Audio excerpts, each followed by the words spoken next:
Hello, we're back with another edition of Shining Light on Shadows, a candid conversation about mental health. Our guest is Tori Frafjord, and we are focusing on body dysmorphia. The title of the episode is Trauma's Impact on Self-Image. Body dysmorphia is real. My name is Neil Parek. That's my co-host and very, very good friend, Dawn Helmrich Neuburg. Dawn, so good to see you. Good to see you, Neil. It's been a while since we've had a show. We took off. We didn't do a show in the beginning of July. I was on vacation. That was the first like a big deal to not do a show when I'm on vacation. And then we planned on doing this show last week, but I had to ask for a postponement. I had a really bad sinus infection, and I'm still feeling a little bit hoarse and sick, but much better than last week. So it's been several weeks. Yeah, and a lot has happened to me in several weeks. A lot has happened. I want to talk about that in a little bit, and kind of give some space for that conversation. Before we go there, I want to just harken back to the last episode we did. If folks remember, this episode is focusing on body dysmorphia, but the last episode, Patricia Kroom was our guest, and we talked about boundaries, strong boundaries to protect yourself or weak boundaries. But the fun part of that show was that we were in person. We were. It was great. This was at our friend Candace's house, and this is what the set looked like. We'd never done a show in person before, and I felt the energy was definitely special. Yeah, it was. This is a side angle, and then from behind us, I think Candace came around and took one picture from behind us with what we were seeing with the lights and the laptops and all that. So I just wanted to say how special it was to be with you in person. This was so much fun. End of June. But you were saying, and I wanted to make sure that we had some chance to talk about it. This has been a challenging week for you. Do you want to kind of share a little bit about what's going on? Sure. On July 1st, I got called into my supervisor's office at United Way, and I was told that I would be transitioning out of United Way, and that August 1st would be my last day with them after being there for almost 20 years in October. And it was it's been a very emotional week. This is my last week. Tomorrow is my very last day. And it's very emotional, and I'm very sad.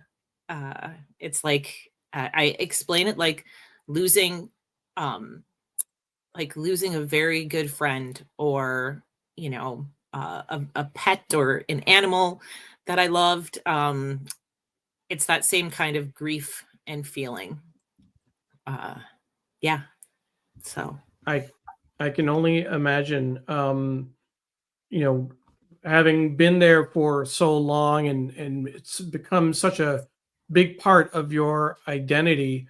I was at my local United Way for 4 years, and then at United Way Worldwide for another 5 years. And, I didn't leave under the best of circumstances, and it still bothers me. It still kind of gnaws at me. I can only imagine what it's like after 20 years and the relationships you built up, the identity that it brings up for you. It's and one of the reasons we are taking a moment to talk about this is it's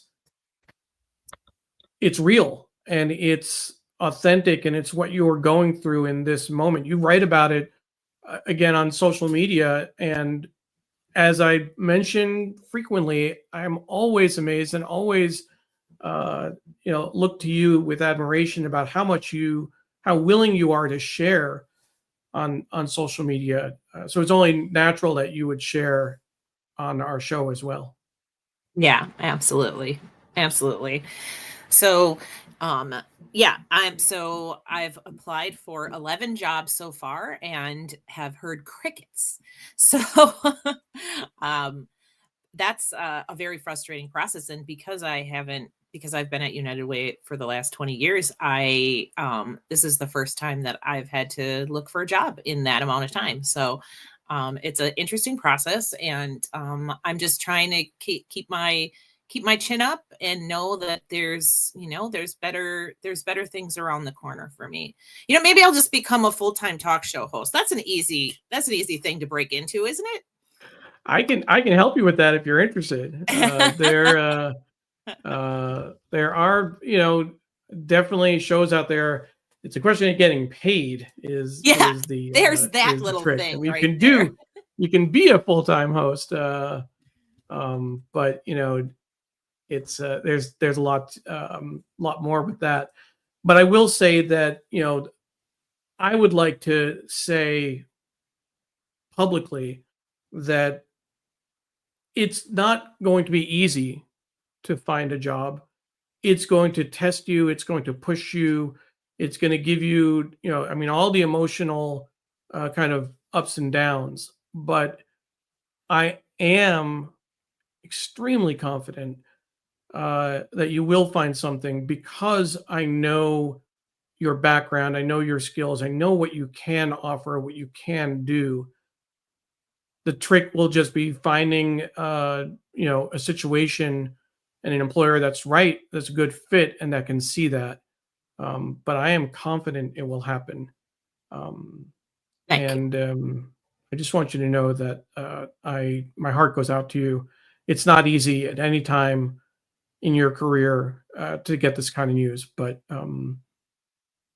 just keep doing what you're doing. I know that this next day, you were mentioning that this is your last week, right? I think you said today was your last day with like meetings, Yep.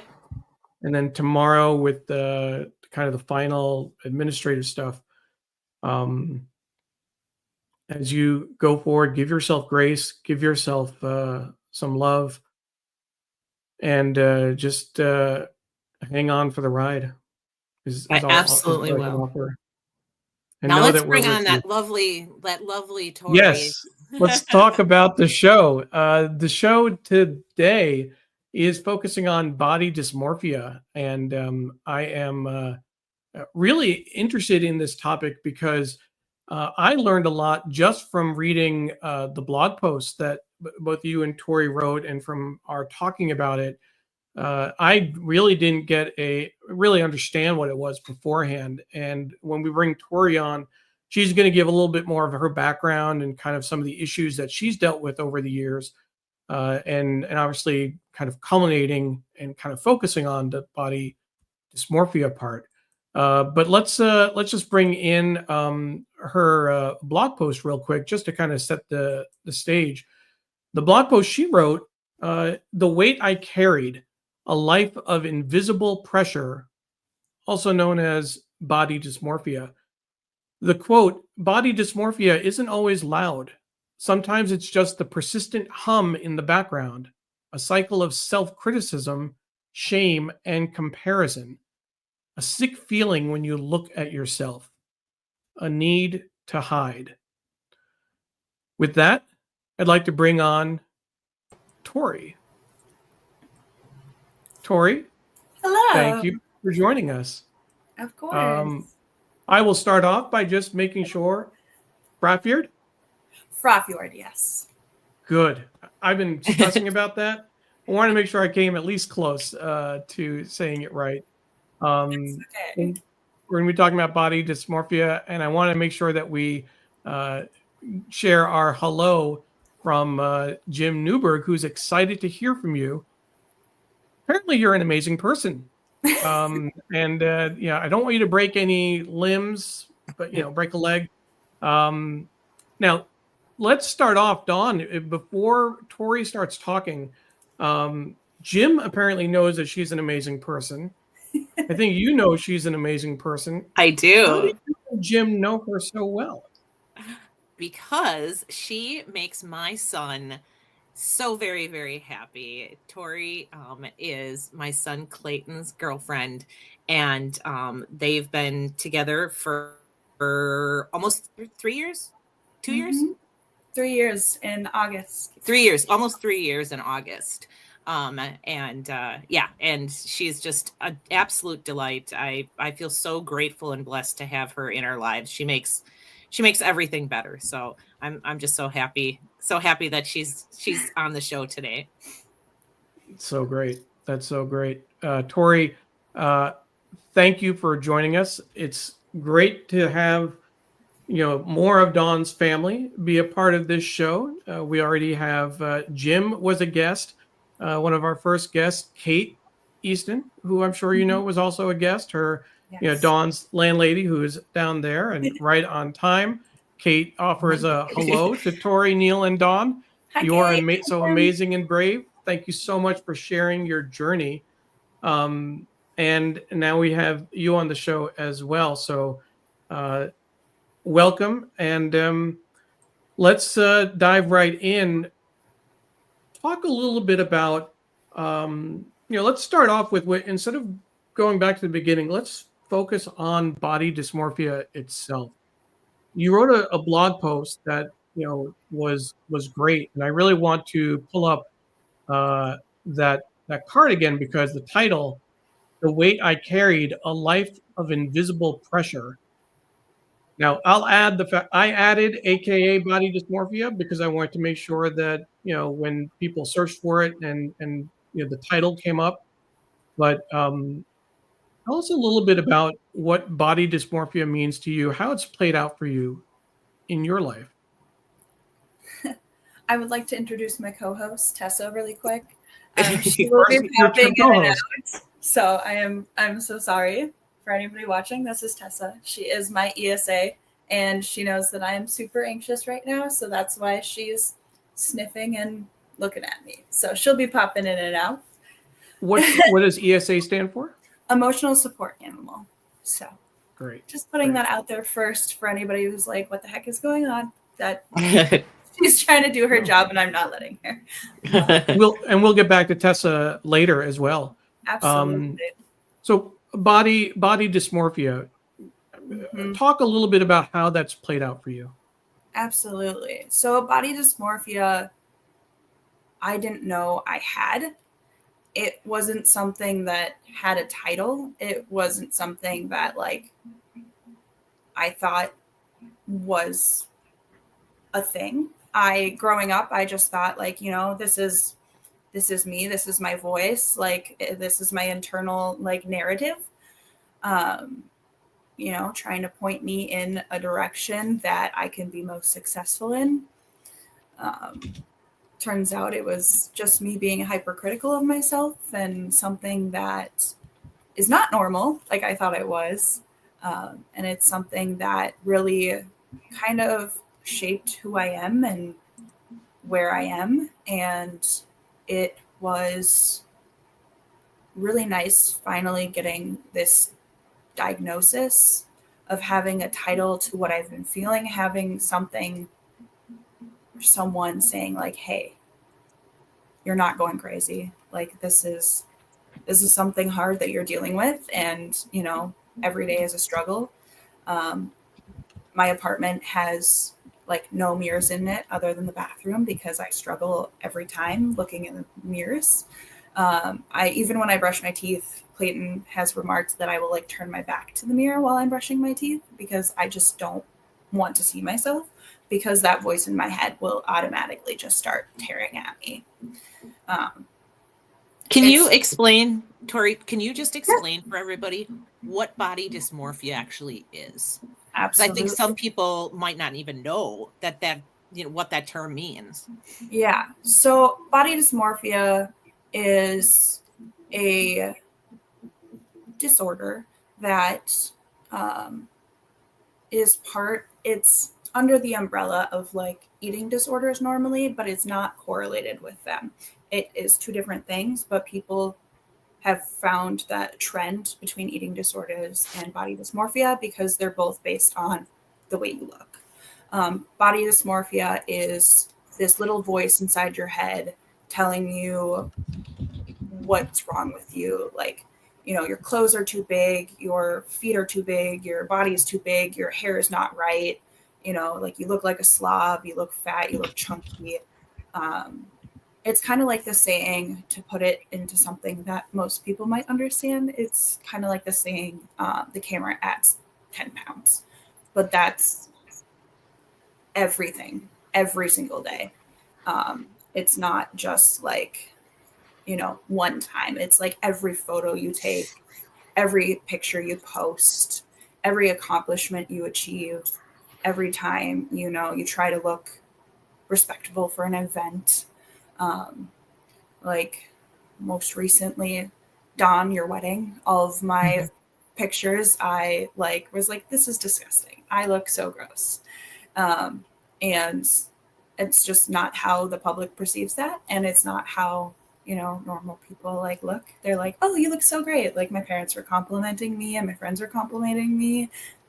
But it's just this little voice inside your head that says, do better. You look gross, you look fat, you look uncoordinated. It's just, I don't know what else to kind of say about it. Tori, can I just picking up on that? You mentioned, there's the, I guess the body portion of that, into the body dysmorphia, the looking at yourself, your image, pictures, etc. But you mentioned something else that I wasn't expecting, the reference to accomplishments or things that you've done. So does, when I, in setting up for the show, the description, the definition of body dysmorphia that I had found, that I made reference to, I'll just read it out real quick, was, body dysmorphic disorder is a mental health condition characterized by an excessive and distressing preoccupation with perceived flaws in one's physical appearance. So it's more than just the physical appearance? Is it really any way in which you show up? Is that? Yeah. For me, it is. Body dysmorphia is. Hi, Mom, by the way. Thank you for coming. Mom, is that? Yes, my mom's. Is that T? Yep, that's my mother. T Henning? Yeah, I was going to put that on when we had a chance. Hi, Mom. She says, hello, sweetheart. So proud of you. I'm so glad that she's watching. Thank you. Go ahead. But yes, so body dysmorphia as a general term mostly focused on one body, but it is correlated to how you present yourself. So for me, that does factor into achievements and what I've earned and what I've worked for and, what I've accomplished in my life. Tori, can you talk a little bit about some of the things or situations that have happened in your life that that you think have some effect on the body dysmorphia? Oh yeah, absolutely. So like I was saying earlier, I had no idea what this little voice was. I didn't know, I thought it was just something that all teenage girls have to deal with. But my mom can agree with this, but my first case of anxiety was 3rd grade. And we had our class schedules. We were finally getting class schedules for the first time. And I wasn't with any of my friends in the class, and I had never met this teacher before, and I started freaking out and spiraling. What if I'm not good enough? What if like this teacher hates me? What if I don't do good in school? Like what this, what that? And that's really what started me becoming so like nitpicky about what I do. Because I was like, well, I'm not as good as everybody else, so I have to keep going. I have to do my best. I have to, look the part, work towards this end goal. Like I have a learning disorder. I have dyslexia, and I have low reading and comprehension scores all throughout lower school and middle school. So it's definitely something that like I was comparing myself to other students all the time. And it finally hit me that I was doing this because I was subconsciously doing it, but it finally hit me that I was actually doing it. Was fifth grade. We had Spirit Week for the first time. So this is middle school. Like, we're finally able to go to like sports and do all that fun stuff. But it was PJ Day. And I got these super cute PJs from Victoria Justice, like the store. It's out of commission now, but it was super cute. It had this dog on it, and it was like, like it was super cute little matching set that I was excited to wear to school and show off because I thought everybody else would be in their cool little like matching sets and their like actual PJs and things. No, they were not the PJs I slept in the night before. I put them on like the morning of. But I showed up to school and I was immediately embarrassed and immediately started comparing myself to other people because everybody else took it as an opportunity to wear sweat shorts or joggers or like, comfier clothes instead of like specifically clothes that were designed to be PJs. And I remember vividly my now ex-best friend was kind of embarrassed by the fact that I like wore these PJs I was super proud of to school and really didn't associate with me throughout that day until, the next Spirit Day. And that's when it really like started my comparison, mine trying to fit in and trying to do this and that other thing and just trying to make sure that I wasn't an embarrassment to myself, to others. This was the first time that we had to change out of our uniform into a gym uniform. So I was constantly like comparing myself in the way I looked in my gym uniform to the way the other girls looked in their gym uniforms. I couldn't run a fast mile. I couldn't, I wasn't the best at anything. I tried really hard at a lot of different things. But it was definitely that like comparison that really set off the little voice inside my head that was like, okay, now we have to figure out what the cool trends are. Now we have to figure out like, staying silent and staying in the background keeps you safe. Like don't have an opinion because opinions are bad. If you do have an opinion, keep it to yourself because, you might say it to someone you trust and they might react in a terrible manner. It's just a lot of like, it was a lot different from like growing up with like a charter school. So, everybody had the same uniforms, like we had different variations of what we could wear as we progressed up until high school. Like we got more options for what we could wear. But it was mostly everybody dressed the same. But there were girls that got away with kind of fudging the rules a little bit and wearing jewelry or different colored socks or anything like that. So I started wearing like silly bands because that was a big trend. I didn't really care about it, but my head was like, we need to fit in, so let's do it. I wore matching socks all the time because it was the only way I felt like I could express myself and have a part of myself that I could control. And I remember being so disappointed when mismatched socks were the trend at the time because it was like I felt like my little piece of hope that I was holding on to like got taken away, because now everybody was wearing matching socks and I was just another one of the group. And that's what my head and my body wanted me to do, was fit in and just continue to try to be one of the girls, but it just never really worked out. Yeah, in our prep show, or in our prep call, Tori, I think you and I were really able to relate to each other very strongly, because I suffer from this same thing. And something that I think people should know is that this is a constant battle in our heads. Like, every single person we see, we compare ourselves to. Every single person. It doesn't matter whether you're short or tall or skinny or fat or a man or a woman or trans. It doesn't matter.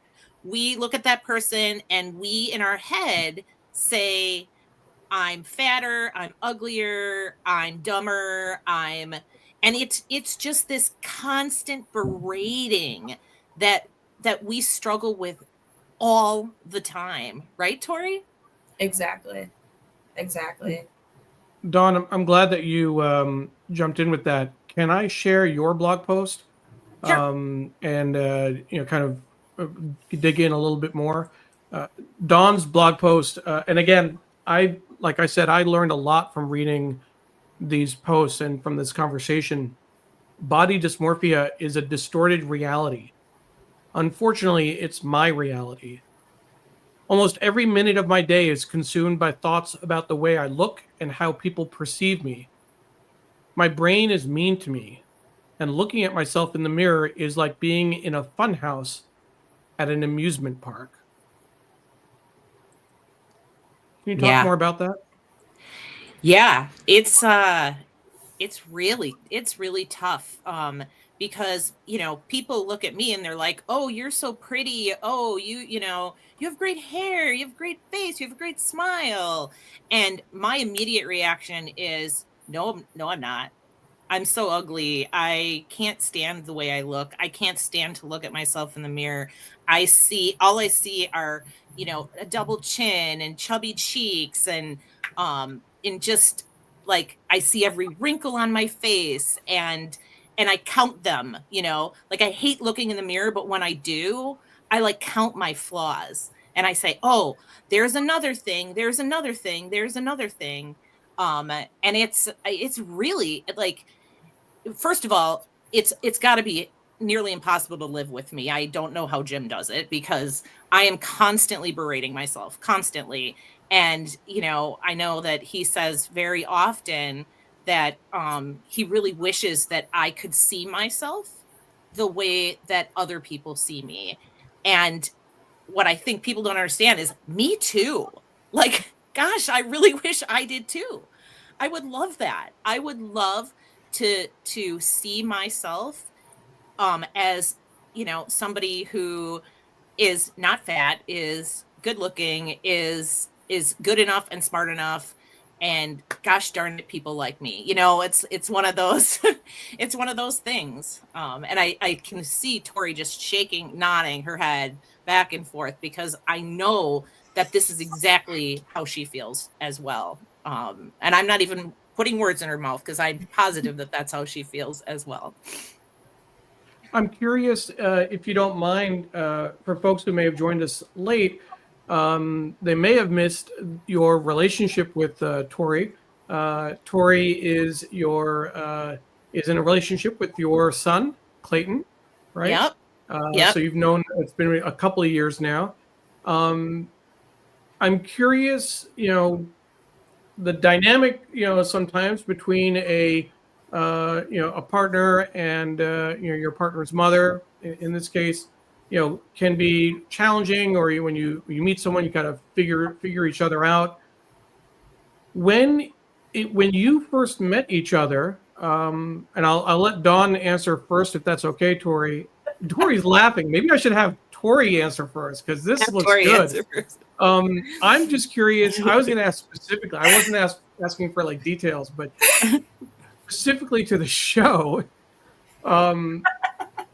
when did you realize that you both had body dysmorphia, or I mean, did that take a while to come out? First of all, I don't think we've ever talked about it until No. this show. Oh, really? We Mhm. both Interesting. kind Okay. of acknowledged that we Clayton's watching. we both kind of like, I would say something, she would say something, and I'd be like, yeah, Yeah. like, like I understand where you're coming from. Like it's but we never really like acknowledged it per se. Mhm. But the reason why I was laughing is because bless her heart, Clayton and I's second date was in her basement watching movies. I had no idea she was upstairs. And I was on my way out the door to go back to college, to my dorm. And Clayton was like, oh, by the way, here's my mom. And I was like, oh, hi. I promise. That's how you met. Yeah. Yes, that's the first time we met.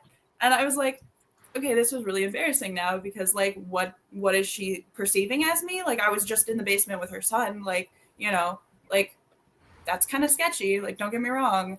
Like I promise it was all PG-13. Like we didn't even hold hands. Like we were 6 feet apart. Like like back then I was still struggling a lot with like physical touch and everything.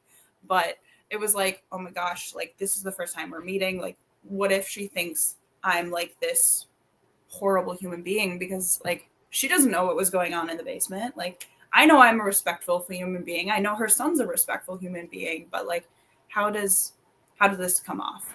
And it was like, okay, like, hi, nice to meet you. I'm so and so. And she's like, oh, my son's talked so much about you. Like, it's nice to finally meet you. And I was like, oh, okay. So she does know who I am.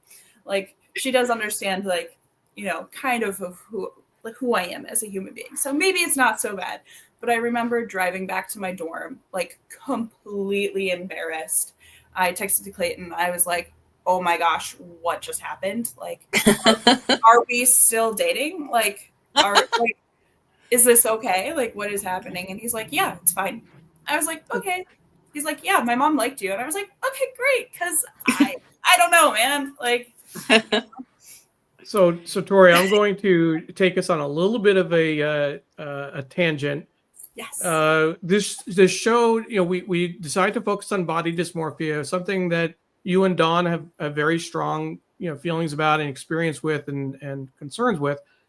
And and when we plan our shows, sometimes I have more of a connection with the topic. Sometimes Dawn has more of a connection, and it's okay. It works either way. But I think that Dawn, if we had realized this about how you met, the topic really could have been traumatic first meetings with your girlfriend's parents, your boyfriend or girlfriend's parents. So I'm going to share my quick story, which is, let's see, kind of how not that one is more traumatic than the other. We're not going to get into that, comparison thing, but I was also at college, or I was at college, and I was away at school. And let's set the scenario. I don't know if I've ever actually shared this, and I don't know if my wife knows that I'm sharing this story, but here goes. We had our first date, and she lived nearby campus. So I was dropping her off at home, and we were in the driveway. It was late night. We finished whatever we were hanging out, and or maybe it wasn't the first date. The next night, but the point is, we were still in her driveway at like 6 o'clock in the morning. So this wasn't the first date. This was later, Saturday morning. Like she hadn't actually gotten out of the car yet. And I'm sitting there in the driveway, and all of a sudden the garage door opens. And I'm like, oh, crap. I've never met her family before. We just started going out 2 days before. Her garage door opens. Her father walks out because he was going out to work. He did a side job on Saturdays. He was going to go work on a project. And that's how he met me, like sitting in the car at 6 a.m. And it was just literally, it was just a hi, hey, and then and that's all there was. And then I ended up walking into the house and sitting and having like breakfast at the kitchen table with her mom and sister, and I was like, oh my god. Now, Yeah. granted, 30 years later, we're married, happily married, and I'm close with our parents, but that's up there with that like first meeting. Not exactly how I had scripted it in terms of meeting her parents, but yeah, just a little bit embarrassing. I will say that I could not have created a more perfect person for my son. She is absolutely, Oh, it's true. It's true. oh, Jim and I talk about it all the time. It's true. She's absolutely perfect for him. And she fits right into our family so well and so easily. So well and so easily. That's wonderful. I'm Yeah, definitely not, but thank you. He deserves so much better than me. He's so perfect. I love him so much. I'm very lucky he chose me as his partner. Yeah. Well, I will say, Tori, that we're so glad to have you on the show today. We'll be covering more about body dysmorphia, but I know I've heard about you for several months. When we first started the show, you came up in several conversations. So I can vouch for what Dawn is saying. I know she thinks very highly of you. Just a few quick hellos that I want to do as people have joined us. We had said earlier hello to your mom who is watching, T. Henning. So T, mom, as if it's okay if I call you mom, because we have my mom is watching as well from Hastings on Hudson, New York. So I'll say hi to my mom. And she just says she's very proud of both me and Dawn. And more importantly, Tori, she had a message for you earlier that it's so nice to be able to express your feelings. Everyone can't express their feelings connected to some of these embarrassing experiences during school days in particular. And it's a good experience, good educational experience for teenagers who might be watching. And I know as the father of a 12-year-old, we're going to be getting into some of those things pretty quickly. She also added that self-image is very important for teenagers. I also wanted to give a quick shout out to my colleague Paula Kiger, who is watching from Tallahassee, Florida. Paula, thank you as always for your support. For folks who don't know, this show is we get pro bono support from Digimentors, the production company that I work with. We do social media and anything digital, anything live stream. And I'm always appreciative for the support that my colleagues give me in promoting the show, but also in commenting when we're live, but also just to give me the time and space to address these issues and to do what is now our 33rd episode, Dawn. Crazy. Thank you. Thank you to all of my colleagues for their support. So Tori, getting back to the topic, we got a little derailed, a little distracted. I have ADHD. Okay, I might be thinking about other things. That's right. Right. So we talked about this on the show. So you talked about the body dysmorphia. You talked about some of the other issues that you've dealt with. Do you mind going into that a little bit? You mentioned you gave me a samesies on ADHD. I was just diagnosed last fall. It's still new to me as an adult. I was 51 when I was diagnosed. Were you still in school? Were you older? No, I believe you can correct me if I'm wrong, Mom. I believe it was like second grade when I got my diagnosis. Okay, second grade. It was a lot of paper testing, a lot of like sitting down, and I cannot do that. So it was very difficult for me to taking that test and doing all of that testing. But they wanted to put me on ADHD meds, and my dad said no, which is his right. I'm still a child. But it's definitely something that kind of shaped who I was, because I had to learn how to be able to learn in a different way. Go ahead. Sorry. I was just going to say, it wasn't ADHD in girls, ADD in women particularly is very hard to diagnose, because we don't always have that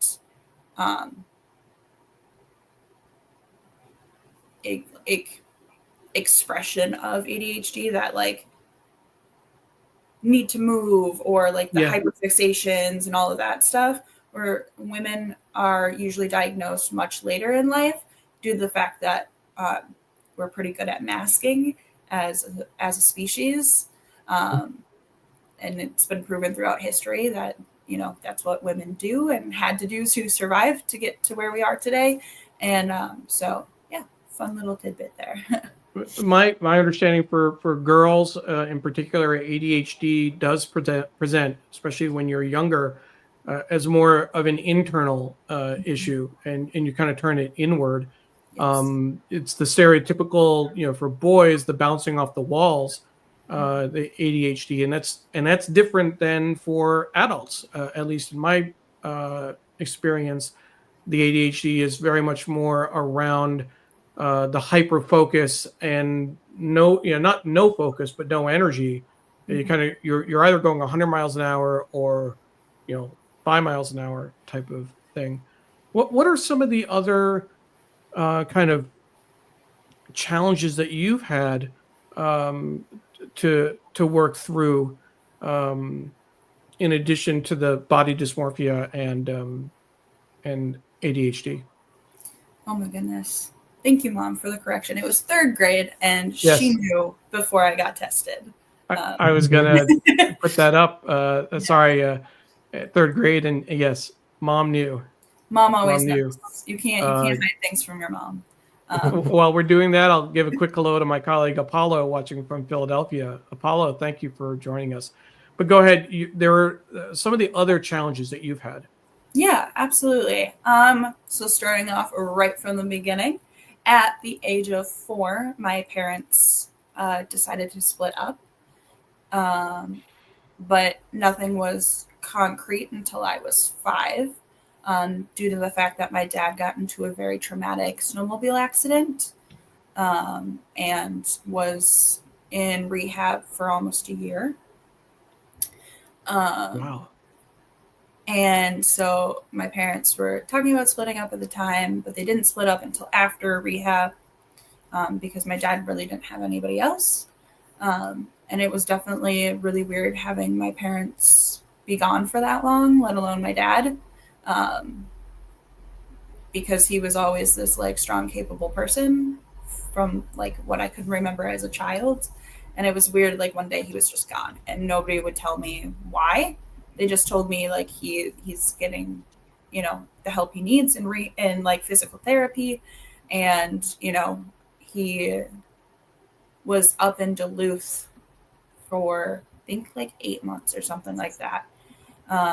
And I vividly remember having my golden birthday, my 5th birthday, up at like a Duluth so that he could like sneak out and come see me again.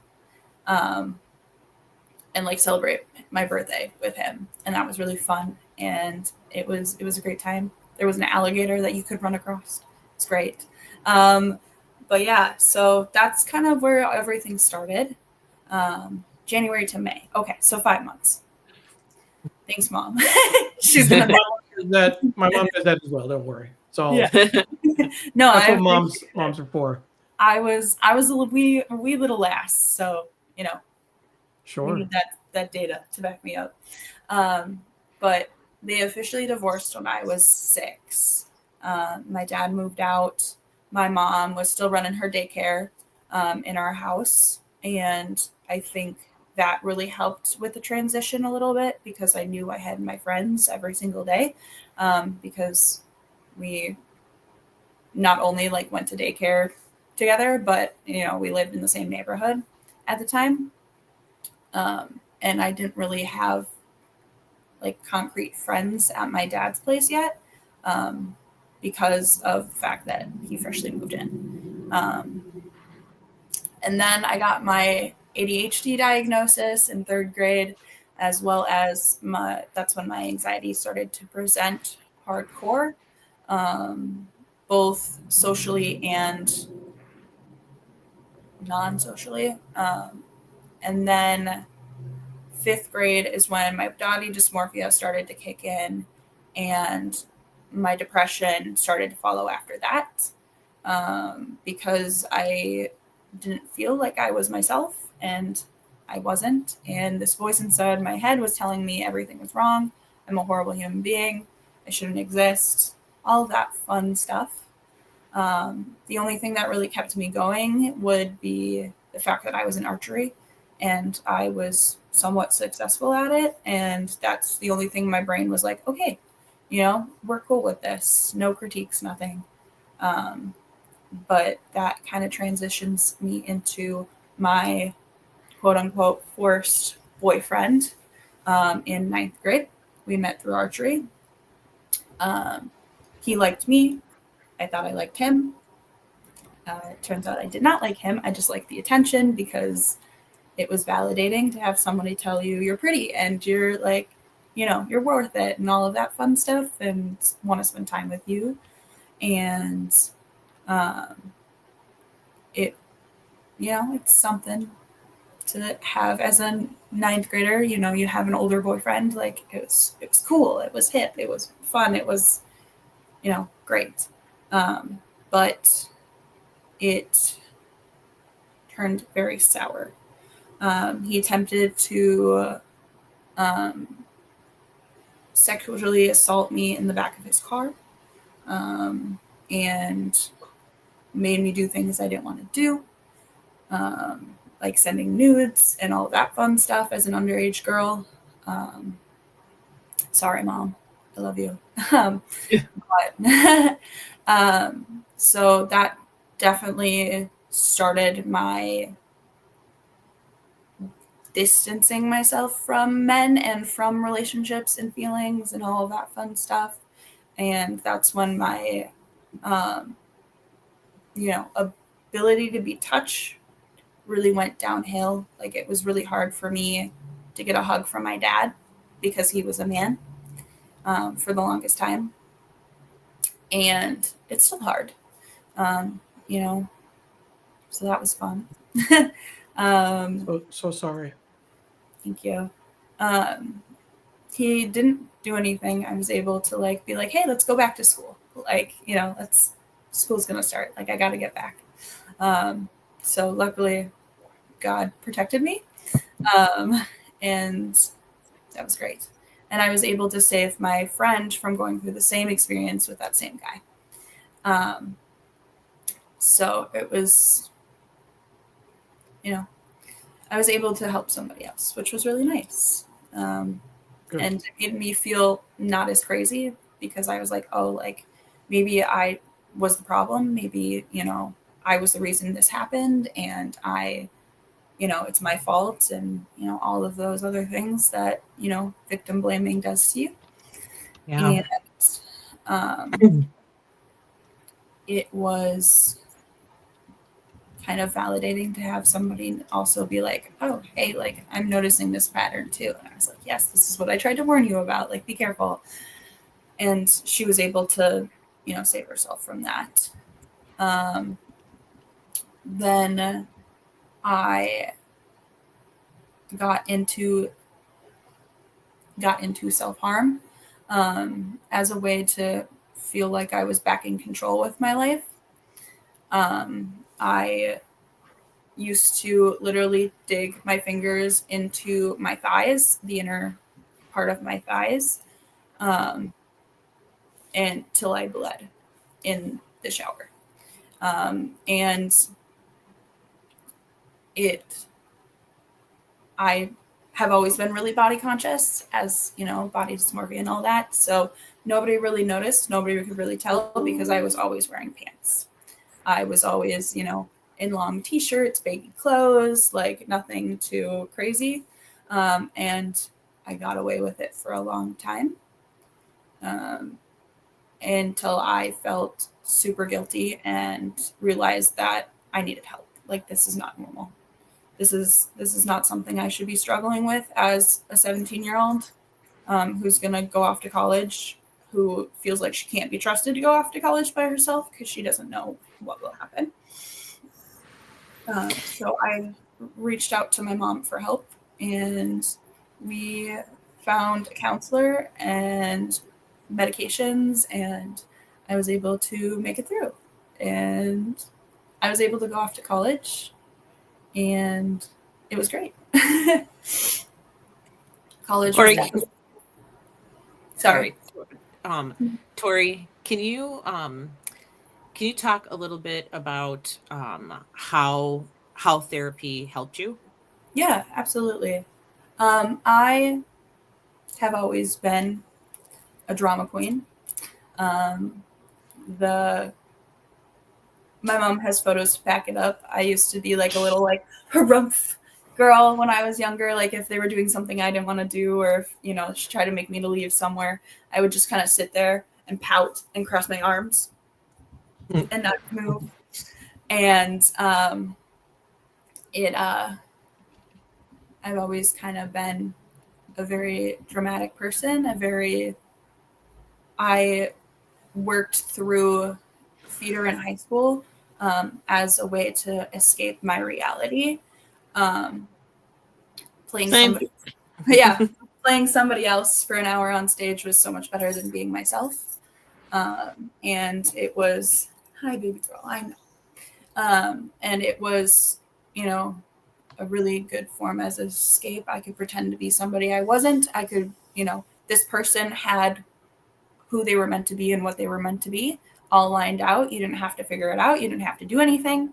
You just had to follow the rules. And I was like, great, I got this. Like, I can be somebody else and it will be fantastic. And I was pretty good at it. I ended up minoring in theater arts and stage management.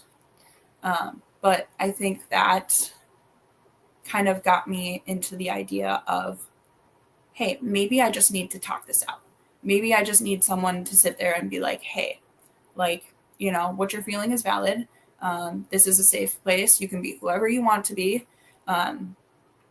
And back when, before I was when I was figuring this all out, my mom was a really big sounding board for me. And she is the most amazing human being. I would not be where I am today without her. So shout out to my mom. I love you.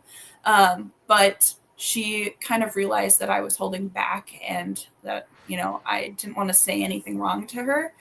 And I didn't want to say something that would change her opinion of her kid. And, I didn't want her to go hunt down anybody in the name of justice because I know she would. But it was, I think she realized that I just needed someone unbiased, unattached to our lives to sit down and talk to and kind of feel everything out with. And that's exactly what I did. And it helped immensely. It made me feel like I wasn't alone, for one, and I wasn't crazy. And from day one, because this was a really big step for me, because with my parents getting divorced, we had court mandated counseling, which me and my brother were forced to go to as a way of dealing with this traumatic event in our life.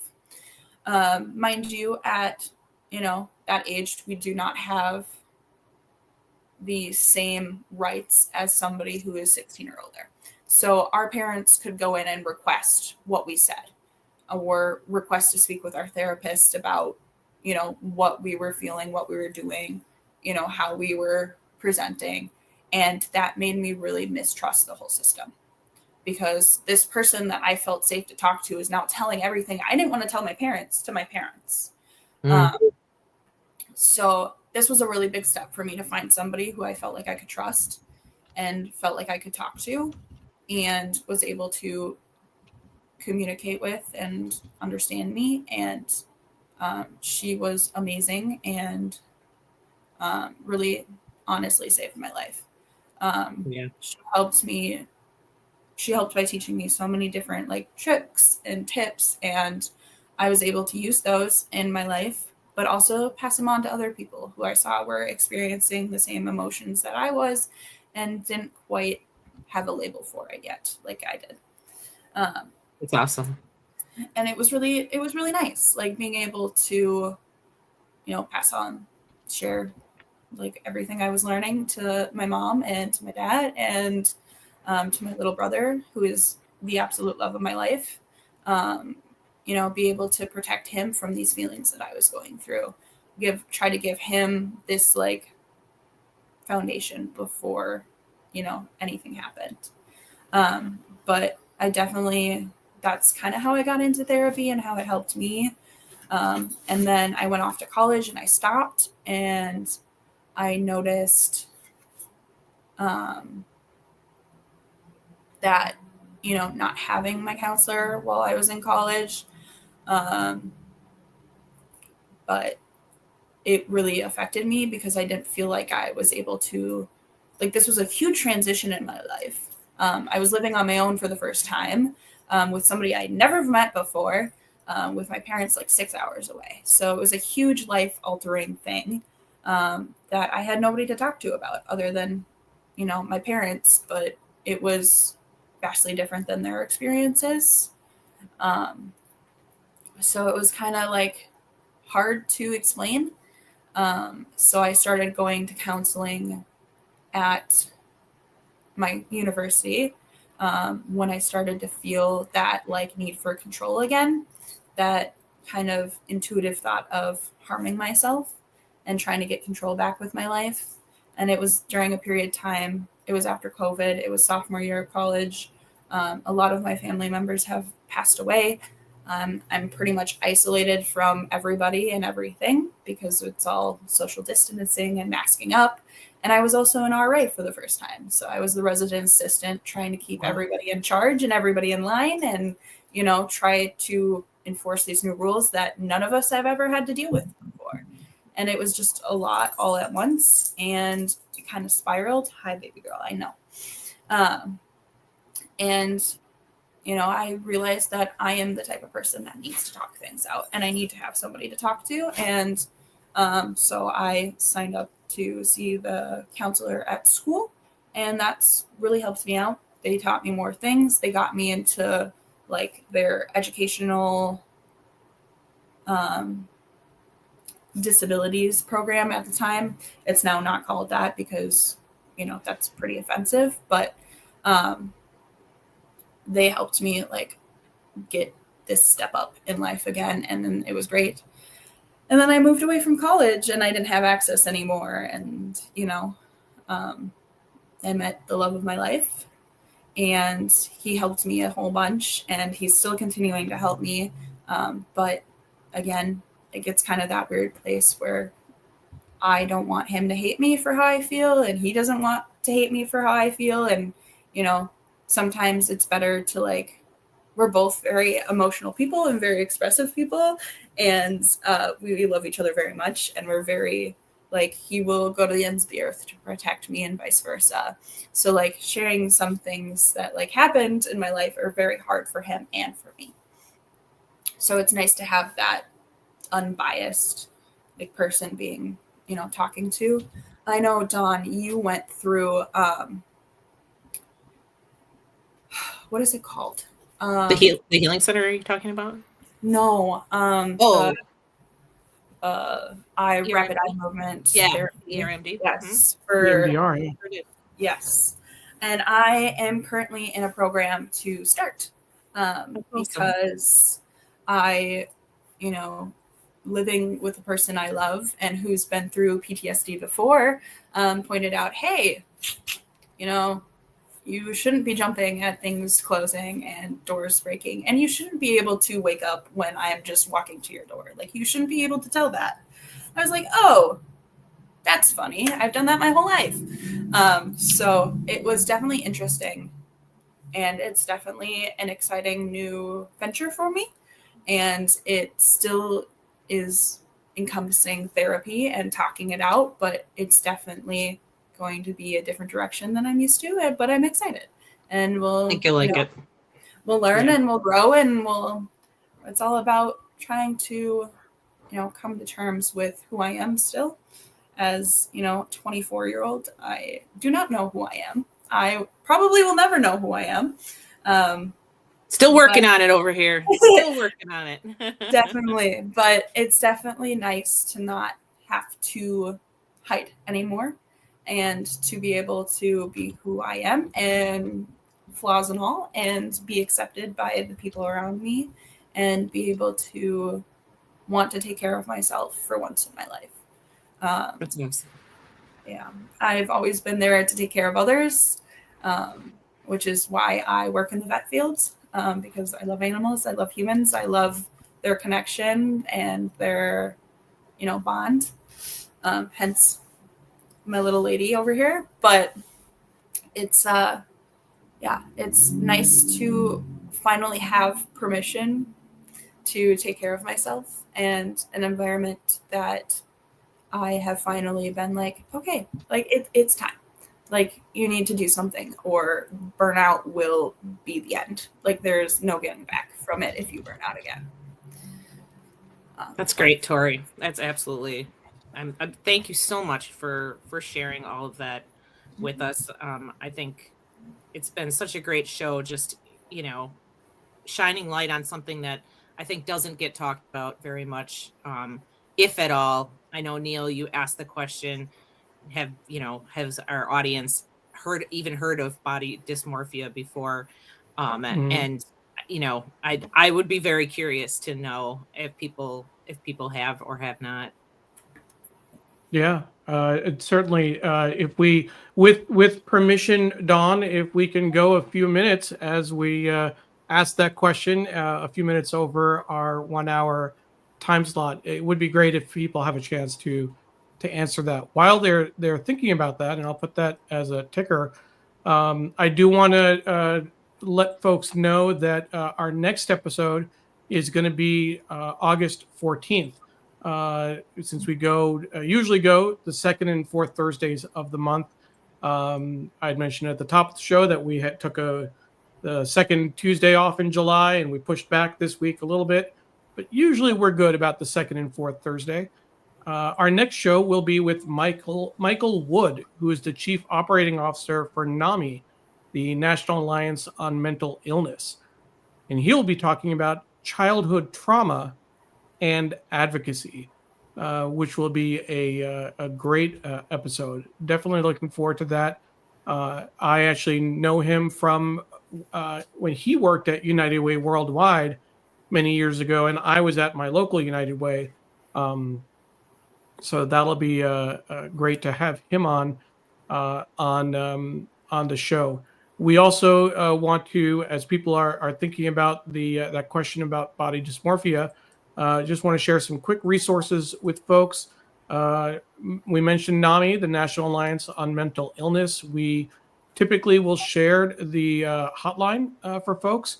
1 in 5, and this data point, 1 in 5 adults suffer or have suffered from mental illness at some point in time. You can reach out to NAMI.